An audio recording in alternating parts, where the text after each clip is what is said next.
जय हिंद दोस्तों आज हम लोग शब्द पढ़ेंगे।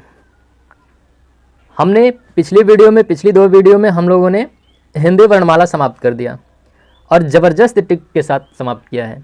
आप लोग अगर पिछली वीडियो हमारा नहीं देखे हैं तो आप प्लीज़ जा कर के पिछली वीडियो लिंक डिस्क्रिप्शन में हमने दे दिया है, वहाँ से आप देख सकते हैं। आज हम लोग पढ़ने वाले हैं शब्द। रचना के आधार पर शब्द के कितने भेद होते हैं उसको ट्रिक के साथ बहुत अच्छे से पढ़ेंगे। तो आज के वीडियो में मज़ा आने वाला है। प्लीज़ आप पेपर और पेन लेकर बैठिए और जितने इंपॉर्टेंट क्वेश्चंस हैं आप उसको लिखते रहिएगा। अंत में हमने कुछ क्वेश्चंस छाटे हैं, कुछ इंपॉर्टेंट क्वेश्चंस लिए हैं, उसकी प्रैक्टिस भी करेंगे। आप वीडियो में अंत तक बने रहिए और दोस्तों इस वीडियो को ज़्यादा से ज़्यादा शेयर भी कीजिए। चलिए आज के टॉपिक्स को हम लोग शुरू करते हैं और बहुत अच्छे से कवर करेंगे।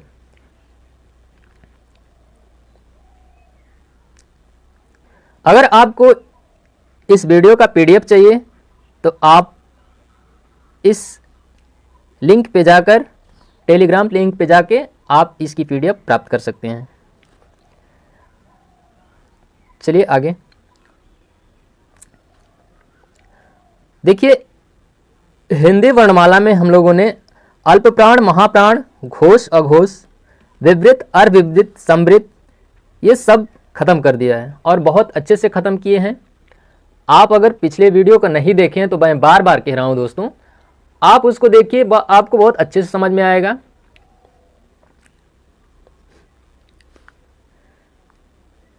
रचना के आधार पर शब्द के निम्नलिखित 3 भेद होते हैं। रचना के आधार पे शब्द के निम्नलिखित कितने भेद होते हैं? 3 भेद होते हैं। वो कौन कौन से हैं? रूढ़ शब्द, यौगिक शब्द, योग रूढ़ शब्द। अब इसको ट्रिकी वे से हम लोग कैसे याद करेंगे? देखिए दोस्तों, स्टूडेंट होते हैं जो कि एग्जाम हॉल में अत्यधिक डिप्रेशन में हो जाते हैं, जिससे कि जानते हुए क्वेश्चंस भी गलत हो जाते हैं। तो आज हम लोग ऐसे ट्रिक्स के बारे में जानेंगे कि आप केवल पढ़ते हुए देखेंगे तो उसको पकड़ लेंगे।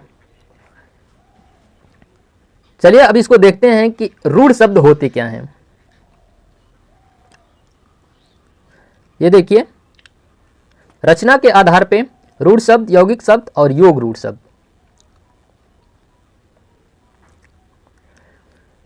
अब रूढ़ शब्द होते क्या हैं?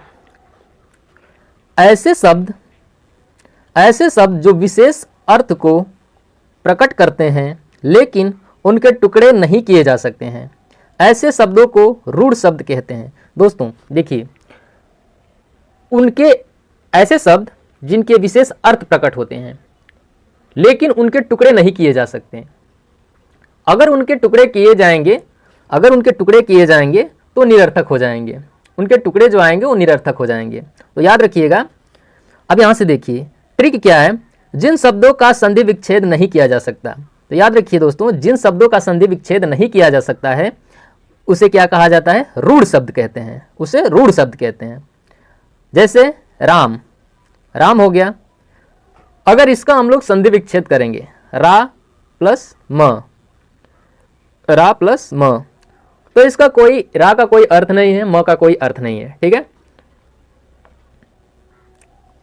देखिए रूढ़ शब्द कौन कौन से हैं।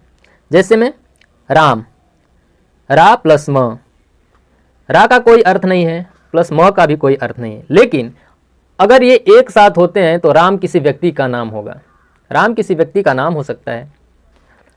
काला, अब काला देखिए दोस्तों, काला रंग है, लेकिन इसको अगर हम लोग तोड़ देंगे, का प्लस ला, तो इसका कोई अर्थ नहीं निकलेगा, लेकिन काला इसका विशेष कोई अर्थ है।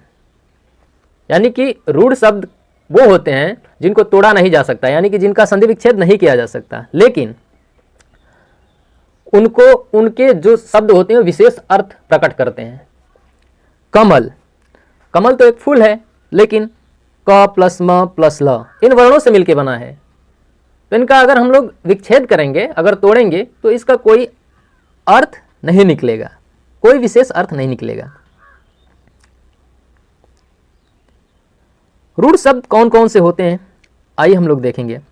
जैसे राम हो गया, नल हो गया, माली हो गया, शेर हो गया, घोड़ा, रवि, काम, राजा, बाघ, बांस, कालू, भालू। देखिए दोस्तों, ऐसे शब्द जो कि आपको छोटे दिखाई दें, सबसे छोटे होते हैं। ये जो शब्द होते हैं सबसे छोटे होते हैं, इनका टुकड़ा नहीं किया जा सकता।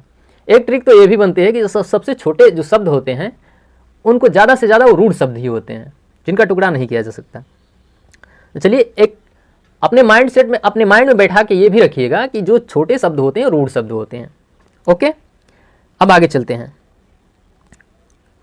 तो हमने जाना कि रूढ़ शब्द वो होते हैं जिनका संधि विच्छेद नहीं किया जा सकता है और वो सबसे छोटे भी हो सकते हैं। अब यौगिक शब्द, यौगिक का अर्थ होता है दोस्तों योग प्लस इक, यौगिक यानी कि योग से।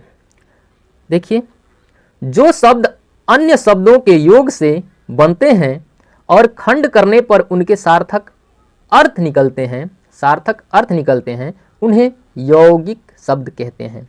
देखिए दोस्तों, अब यौगिक शब्द में क्या होगा, यौगिक शब्द अन्य शब्दों के योग से बने होते हैं, तो जो यौगिक शब्द है वो एक विशेष अर्थ तो प्रकट करेगा ही करेगा, लेकिन उसको जब हम लोग संधि विच्छेद करेंगे, उसको तोड़ेंगे, तो उसका पार्ट भी एक विशेष अर्थ प्रकट करेगा। दोनों पार्ट जो होंगे वो विशेष अर्थ प्रकट करेंगे। अब इसका ट्रिक क्या है, यानी कि यौगिक शब्द का हम लोग क्या कर सकते हैं दोस्तों, जिनका संधि विच्छेद हो जाए,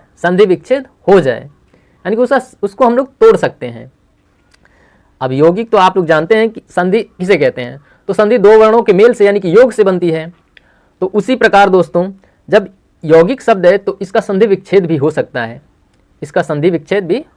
है, तो याद रखिएगा, जिनका संधि विच्छेद हो जाए, ये ट्रिक है, जिनका संधि विच्छेद हो जाए उन्हें यौगिक शब्द कहते हैं।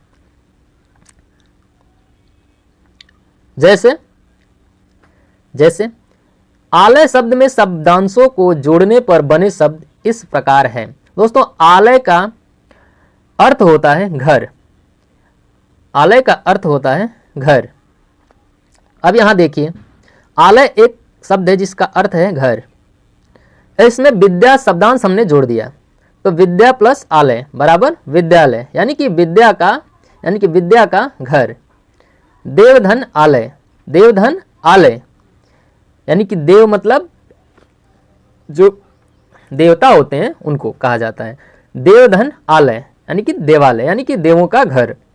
हेम प्लस आलय, हेम मतलब बर्फ का घर, यानी कि हिमालय जो दोस्तों बर्फ का घर, यानी कि बर्फ से ढका हुआ है, इसलिए उसे बर्फ का घर हिमालय कहा जाता है।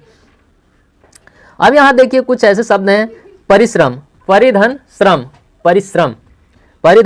परिश्रम, श्रमिक, श्रमधन एक, कमलधन ईश, कमलेश। ठीक है, तो ये रहे कुछ यौगिक शब्द। इनको अगर हम लोग तोड़ेंगे तो इनके जो पार्ट होंगे वो भी एक सार्थक अर्थ को प्रकट करेंगे, और यौगिक शब्द तो अपना एक सार्थक अर्थ प्रकट करेगा ही करेगा। ठीक है,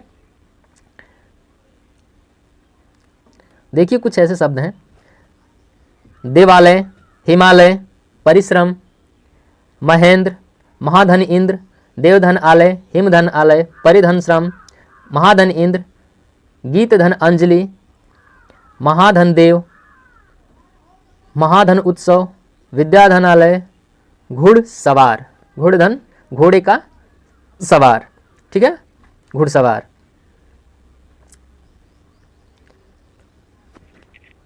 अब हम लोग जानेंगे योग रूढ़ शब्द। योग रूढ़ शब्द क्या होते हैं इसको जानेंगे।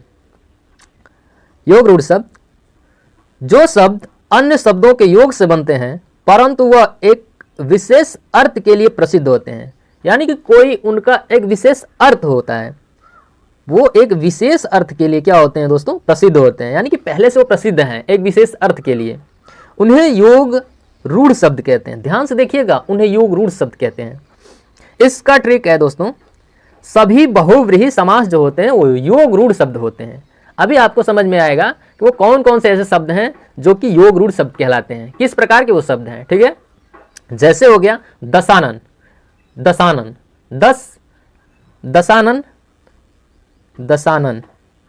तो दोस्तों जो 10 और प्लस आनन, आनन का अर्थ होता है सिर, यानी कि 10 सिरों वाला, तो इसे कहते हैं दशानन। तो दशानन का अर्थ आप लोग जानते हैं कि एक अलग अर्थ है। दशानन का अर्थ अर्थात रावण, रावण को कहा जाता है दशानन। आगे ऐसे शब्दों को हम लोग देख रहे हैं, चलिए।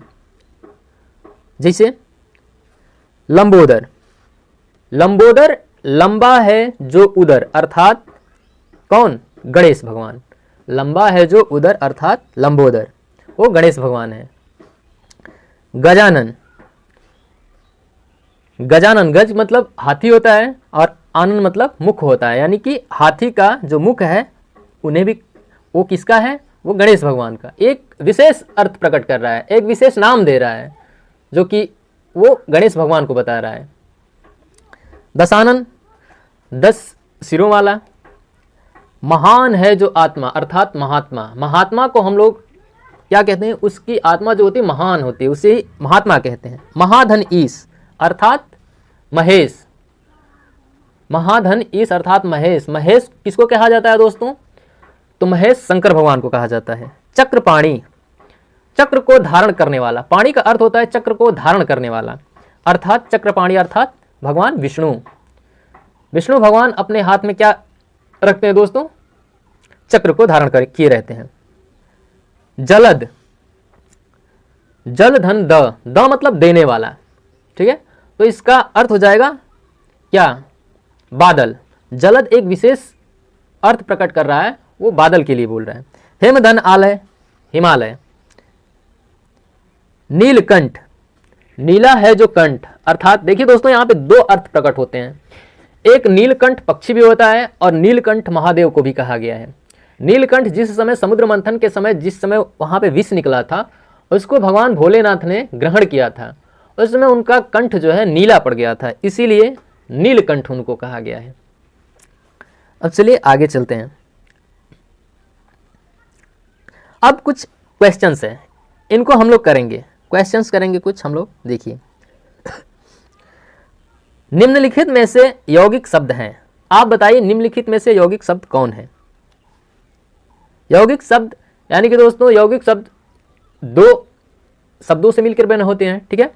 तो सूर्य, सु धन अर्य, ये तो होगा नहीं। कमरा, क धन म धम रा, कमरा, ये तो होगा नहीं, ये भी होगा नहीं। कमल, ये भी नहीं होगा। लंबोदर, ये होगा। लंबा है उदर अर्थात लंबोदर, ठीक है।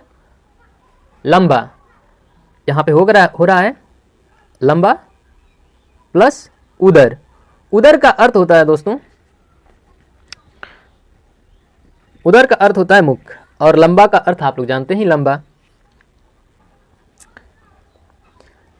निम्नलिखित में यौगिक शब्द हैं, निम्नलिखित में यौगिक योग रूढ़ शब्द हैं, योग रूढ़ शब्द हैं। तो योग रूढ़ कौन सा है दोस्तों?